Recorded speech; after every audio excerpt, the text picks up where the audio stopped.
Hey, how's it going everybody? I'm Shadow Stitch and I like solo running Pokemon Black and White. So last week I took on the game with Volcarona, and let's be real, it was not a Volcarona for very much of that run. It was largely a Larvesta solo run, but that's, well, what do you expect from a Pokemon that doesn't evolve until level 59? It was a pretty big struggle, I can't deny, but I wasn't alone with it. I played alongside D1, and that was a ton of fun. And as we bring in the tier list, we do see it's sitting down there at the bottom in the F tier. Yep, that's just how it goes. It was definitely quite a bit of a struggle, and it's definitely at least entertaining, I guess, to watch pain happen sometimes. So go check out that video if you haven't already. All the rest of the Pokemon on here do have videos on the channel.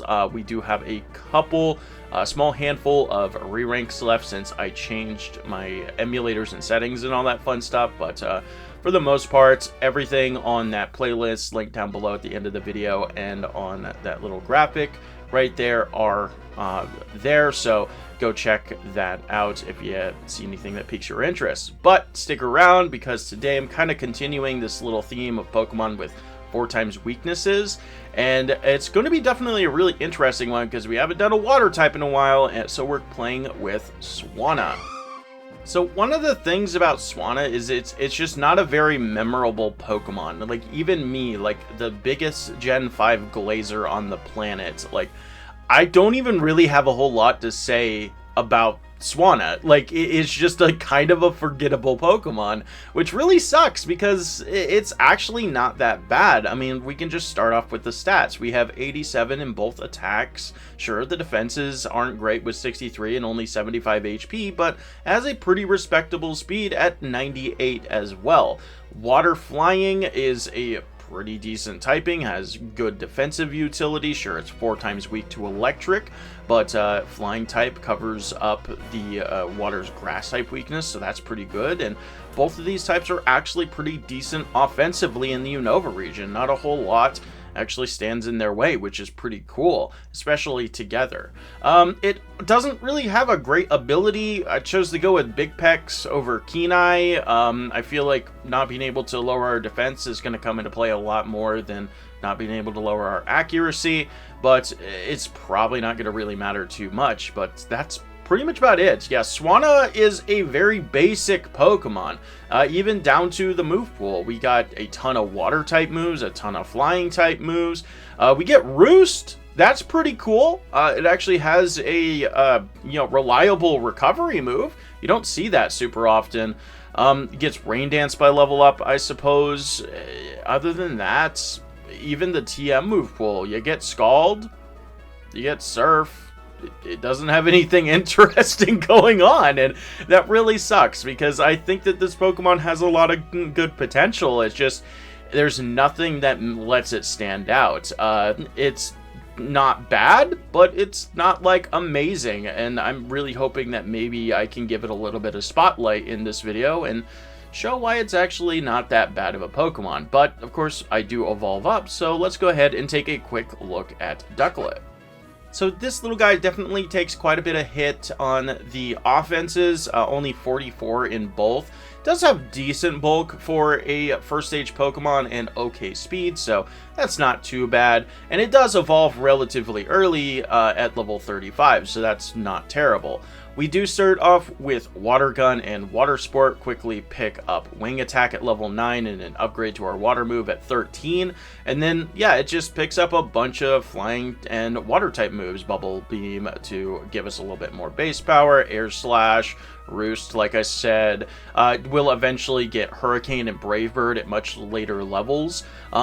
It does have a much better special attacking move pool, I will say, even though, it does have both offenses, pretty covered, but we are definitely probably going to be leaning into that special attacking type. So overall, yeah, this Pokemon really doesn't have a whole lot to talk about. It's very straightforward, and sometimes there's nothing really wrong with that. It's definitely, knows what it wants to do, and it's going to click buttons, and I can definitely appreciate that. So anyway, you see the rules on screen. There's more niche stuff linked down below in the description, so go check that out if you're interested. But yeah, honestly, I don't really know how this one's going to go. It has a lot of things going for it, but it's also just a really forgettable Pokemon. So let's try to make it a little bit more memorable today as we play through this line in Pokemon Black and White.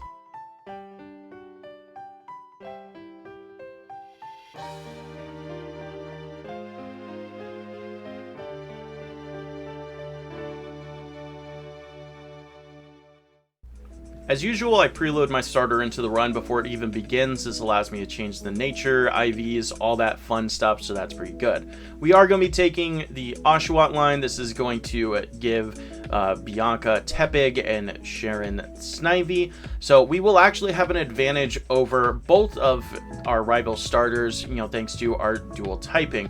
However, I do still think that this is the way to go. If you have a matching type with one of the starter types, you should be taking that, even if it does cause some weirdness right here. And sure, we only start off with Water Gun, but, you know, we just have to grind through. Big Pex comes in clutch a little bit because the Snivy can't Lyra, so that's pretty cool. And we are off to the races right now. As I alluded to a little bit before, we are going to be leaning more into our special attack, even though we have pretty balanced offenses with a modest nature. This is going to increase our special attack at the cost of lowering our attack a little bit. So it's not going to make our attack unusable, but it will take at least a little bit of a hit. Also, something you might have noticed, we did not level up, so once again, we are on a medium fast growth rate Pokemon. I don't know what it is about Unova, but this seems to be like by far the most popular growth rate. And sure, it's not bad, but it definitely causes us a little bit struggles, especially with these somewhat underwhelming first stage Pokemon that, you know, you might need to level up quite a bit. So thankfully, though, nothing really is going to cause us too many problems in the early game right here, and is pretty easy. We get Wing Attack right before Bianca, so we get a nice little base power boost right there, so that's pretty cool. And we can head into Striaton City. As soon as we get to town, we're gonna head into the school and talk to Sharon, have a quick little battle with him. Thanks to us having Wing Attack, his Snivy is no problem whatsoever, and that's really nice.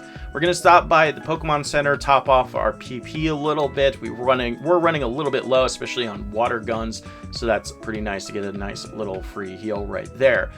We're gonna head into the Dream Yard, do a little bit of extra training. Definitely gonna need at least 1 or 2 more levels before we take on our first gym, and then we're gonna clear out the gym leaders. They're not really too much of a problem. Hopefully our first gym leader, Silent, is going to be the same.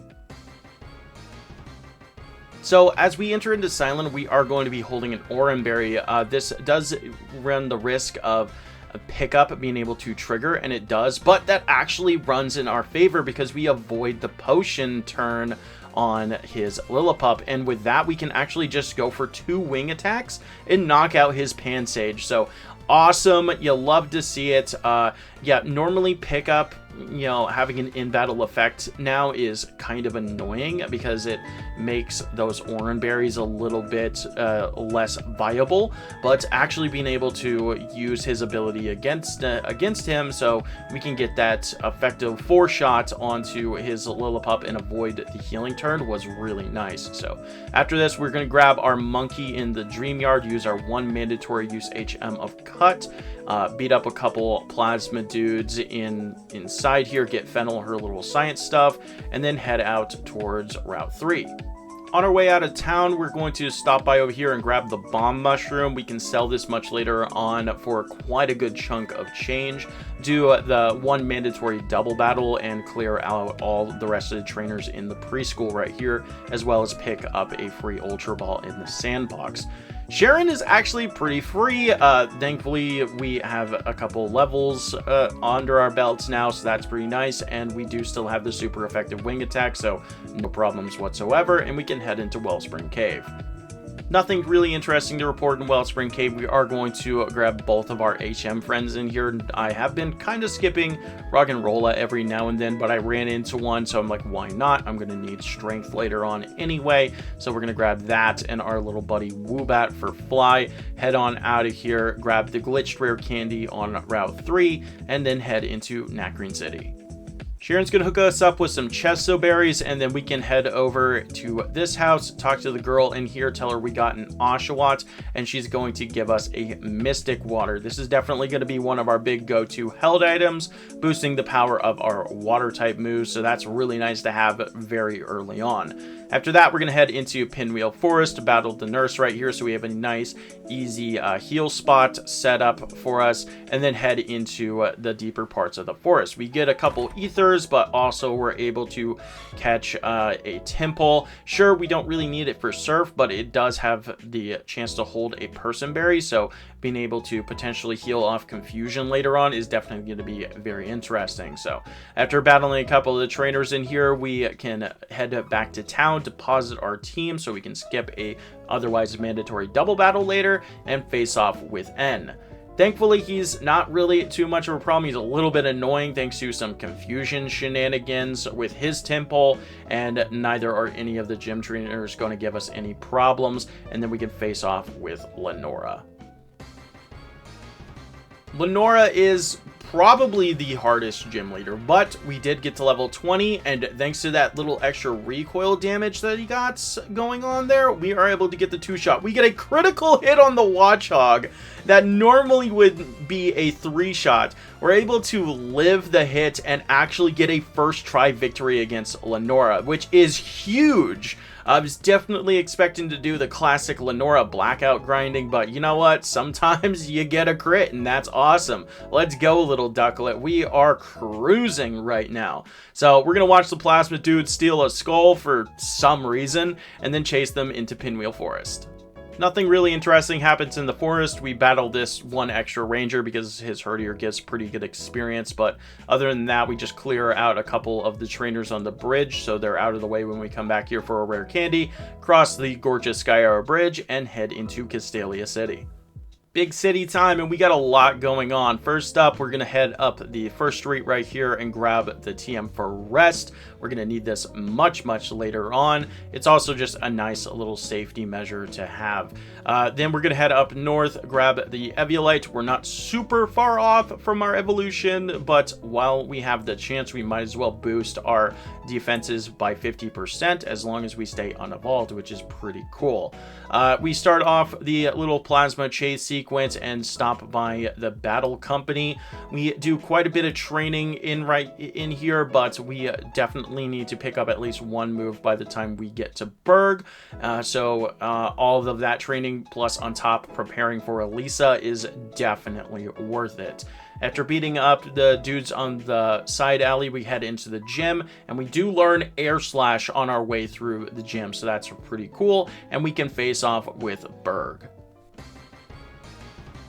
And with Air Slash, we are able to just absolutely annihilate Berg's entire team, pretty much.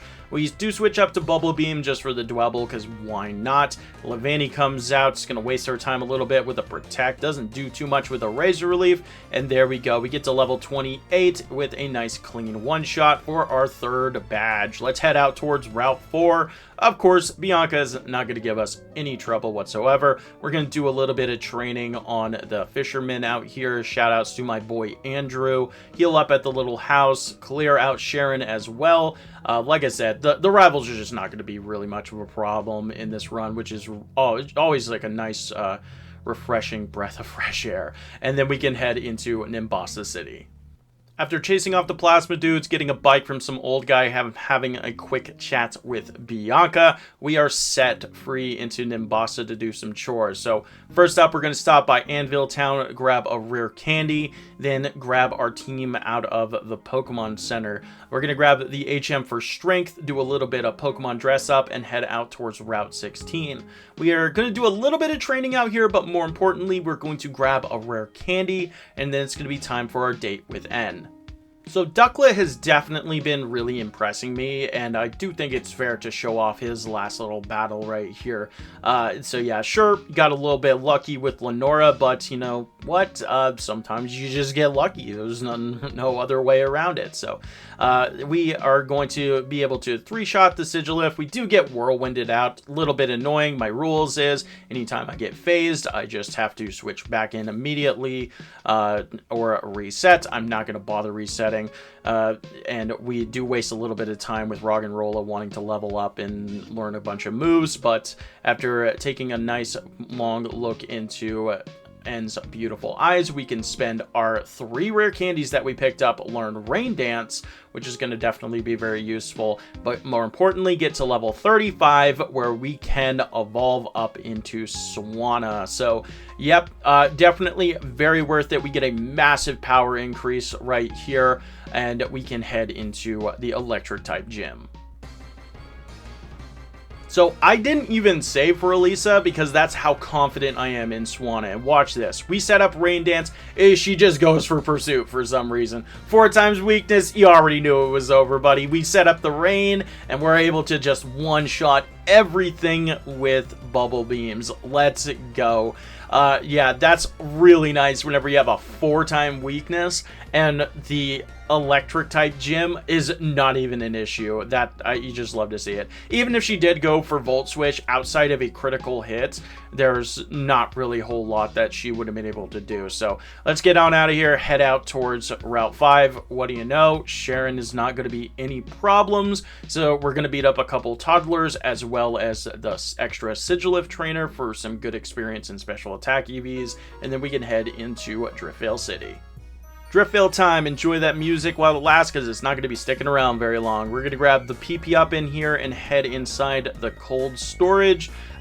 Here we get a nice move upgrade because this is where the TM for Scald is located. Absolutely broken move. 80 base power water type, has the chance to burn. Yeah, this is really nice. So do run into 1 or 2 non-mandatory trainers, but the plasma dudes in the back are going to be no issue, of course, and we can head straight into the gym. I'm not going to disrespect my boy Clay like I do Bryson all the time, but what do you really expect? We're going to click Scald 3 times and we're going to win this battle. Excadrill's going to go down. Palpitoad is neutral to water, but you don't have water absorb, so who cares? And there we go. We got our 5th gym badge. Let's get on out of here, grab some max repels and hyper potions, and pick up my team. Then we clear out Bianca on our way out of town and head into Charstone Cave. Nothing too crazy happens in Charstone. We're going to talk to these 2 guys and get a couple nuggets, so we have plenty of money to spare, and then we're going to head into the gauntlets. There are not going to be any problems. We do head downstairs. There is an ace trainer down here that does have a Zebstrika, so we have to be a little careful of that, but we're plenty fast and strong enough to knock her out, and we can grab the rare candy out here and head out towards the end of the cave. And is completely free. Doesn't even matter that he has a Pharaoh Seed because it does not have the best special defense, and we are hitting really hard. So head out towards Route 7. We're going to pick up the PP up in the grass right in front of the tower, heal up at the Fat Fish Nurse, and then meet up with Skyla at the top. At the top of the tower, we can ring that bell and send Skyla back to the gym, and it also lets me say, hey, thank you guys so much for stopping by and watching these videos. If you haven't already, maybe consider subscribing. I'd really appreciate it, as I'm going to take a quick second right here because we're going to head into the airport and grab the Sharp Beak. This is going to be really nice for us to be able to boost our flying type moves later on. So anyway, yeah, I do these solo challenges in Pokemon Black and White at least once a week. I'm still plugging away doing my thing. I stream occasionally over on Twitch. I stream to my Discord every now and then as well. So you know, check those links down below and all that fun stuff. But overall, I'm actually been really impressed with Swanna right here. It's doing very well in this run, and I was definitely not expecting that from this Pokemon. So yeah, very cool. So yeah, nothing is going to really be interesting in this gym right here, so let's go ahead and face off with Skyla. Yeah, Skyla is not going to give us any real issues either, but we're just going to go for a Scald. Swoobat goes down, go for a Scald, and Unfezant goes down. She brings out Swanna. We can't go for Scald. Well, we're just going to go for Air Slash. That gets a nice 2-shot. Hey, at least you lasted a single turn longer than Clay. You love to see it. So let's head on out of here. We're actually going to grab the TM for Raindance on my way out of town. I kind of forgot to grab it on my way in, but that's okay. We got it now, and we can head out towards Route 7. Thanks to all of the rain on this route right here, we're just going to plow through Sharon's team, and we can see Alder's wonderful bionic legs and get the HM for Surf, which we are going to immediately slap onto our Swanna and head into Twist Mountain. Not really anything interesting happens in Twist Mountain. We are going to battle the extra throw and sock trainer along with the doctor, because they do give pretty decent experience and a free heal, so I will take that and then pop out on the other side at Icarus City. As we make our way through the gym, we're just going to be spamming Scald. It lets us have a chance to burn so we can get through all the annoying Cub Chews going for Endure, and it even also lets us avoid freezes from the Cryogonal's Ice Beams if any of those come up, which is very cool. So little known side effect of some moves is like they can dethaw you. Usually it's fire type moves, but Scald is just one of them, so why not? So yeah, let's go ahead, get ready, and face off with Bryson. All right, let's do this, Bryson. As we know, he is an absolute joke. We're gonna go for Surf, and the Beartick's gonna come in. Beartick does live a single hit, goes for Swagger, but we got that Personberry from much earlier, so we're able to knock him out in 2 hits. No worries about confusion shenanigans, and sure, we don't have a physical move for the Cryogonal, but 2 Surfs is gonna be more than enough to knock him out, and there we go. So yeah, even when Bryson gets a chance to go for multiple attacks, he is still an absolute joke. So let's go ahead, head into Dragon Spiral Tower.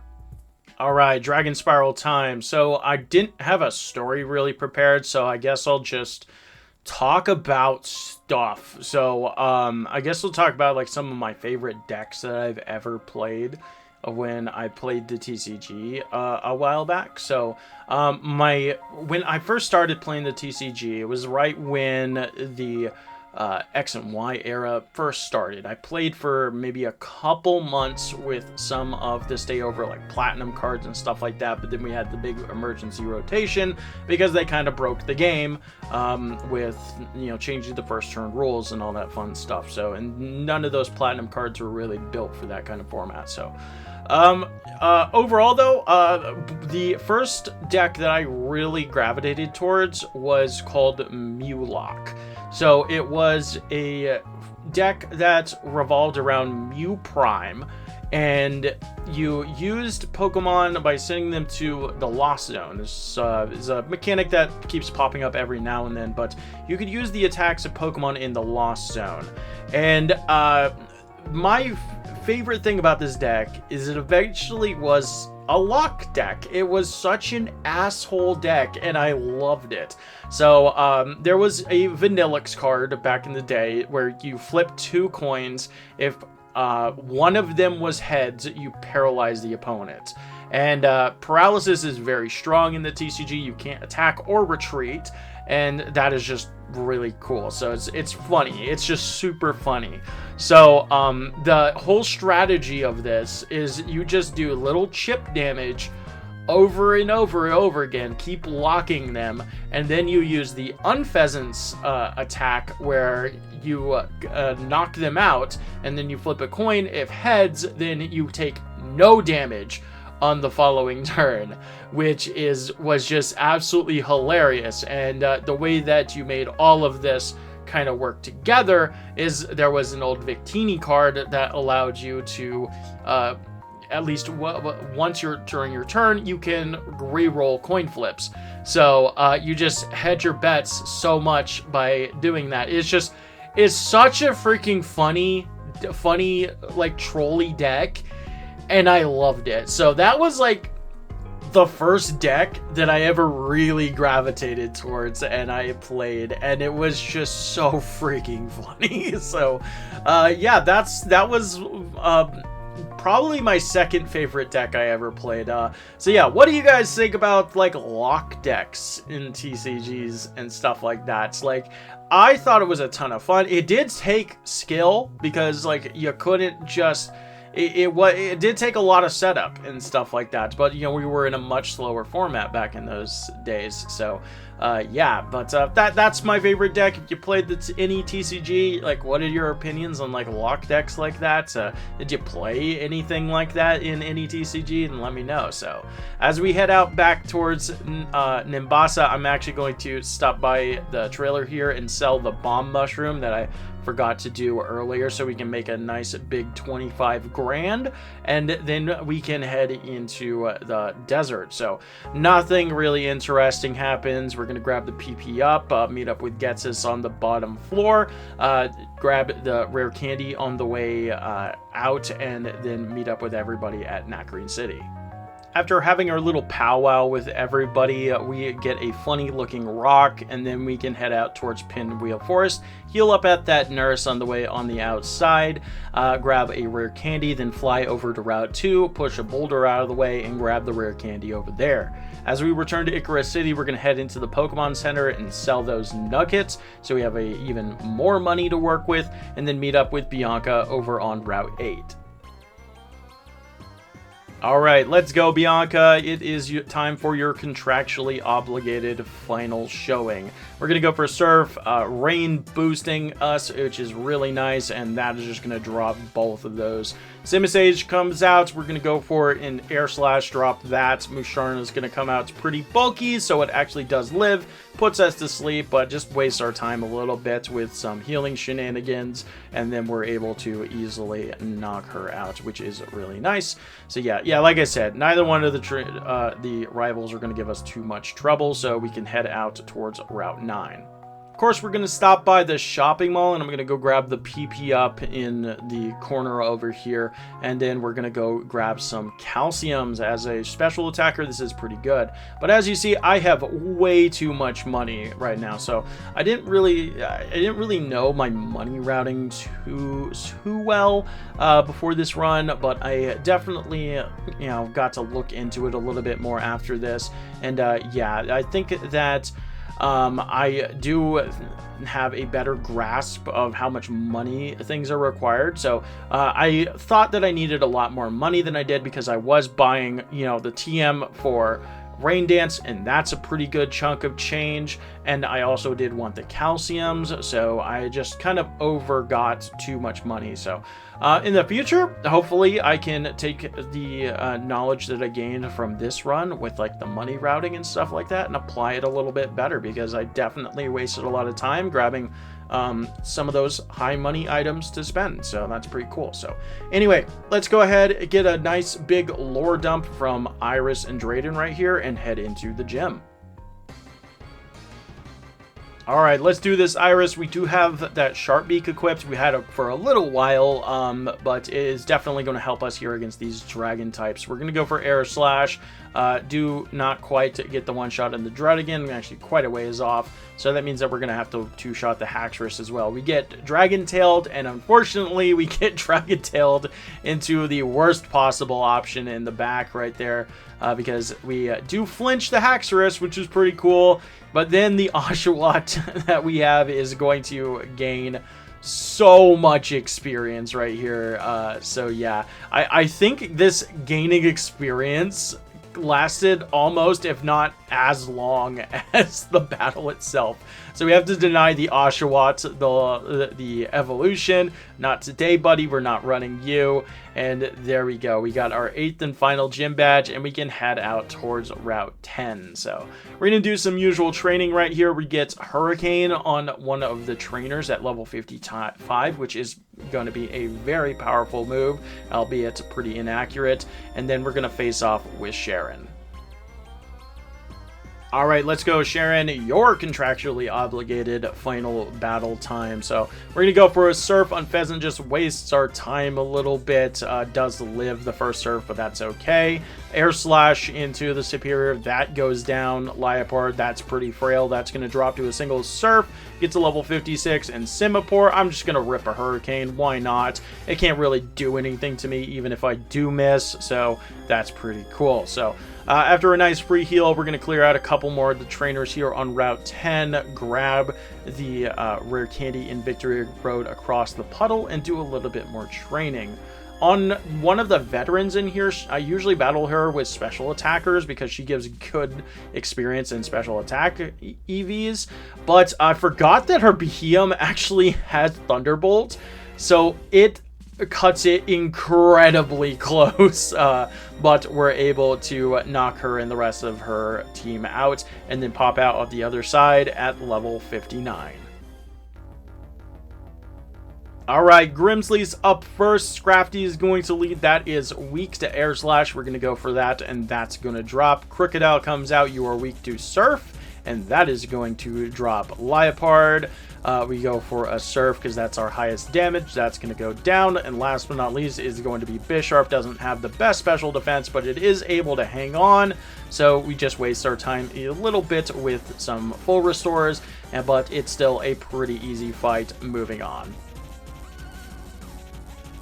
Marshall's up next, usually a pretty big rogue block for Rock Weak Pokemon, but we have a lot going for us today. First off, Sharp Beak, Stab, Air Slash. We even get the flinch on the sock, so we don't even have to take any hits from that. Does live with Sturdy and waste our time with a little bit of healing, but that's perfectly fine. Conkeldurr comes out, back to Air Slash. That is going to drop, and last but not least is going to be Mian Xiao. That drops as well. You love to see a first try Marshall. Moving on.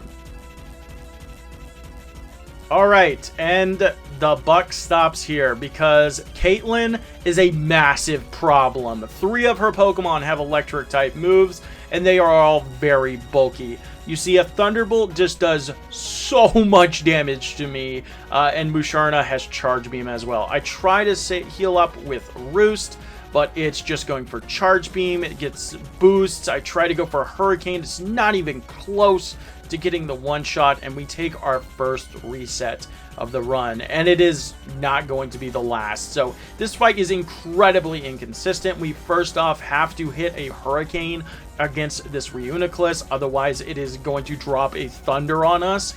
Now sure, you can say maybe we just run Raindance to boost the accuracy of our Hurricane, but then that boosts the accuracy of his Thunder, and I just get one shot. And then something like that could happen where the Gothitelle sets up Calm Mind, takes less damage on the following turn, or I miss Hurricanes and stuff like that.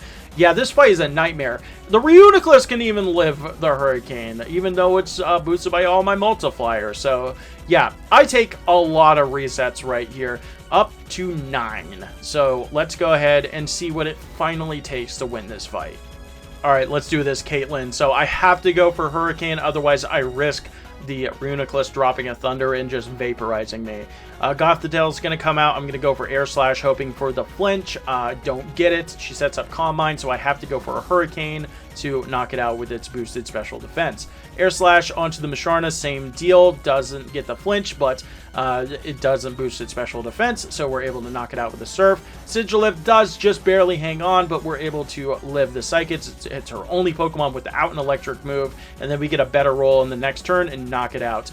Yeah, who would have thought Caitlyn would be the problem point for this run so far? And yeah, that's just crazy. So yeah, very unfortunate that I took that many resets to Caitlyn, but we only got 1 member left, so let's do this.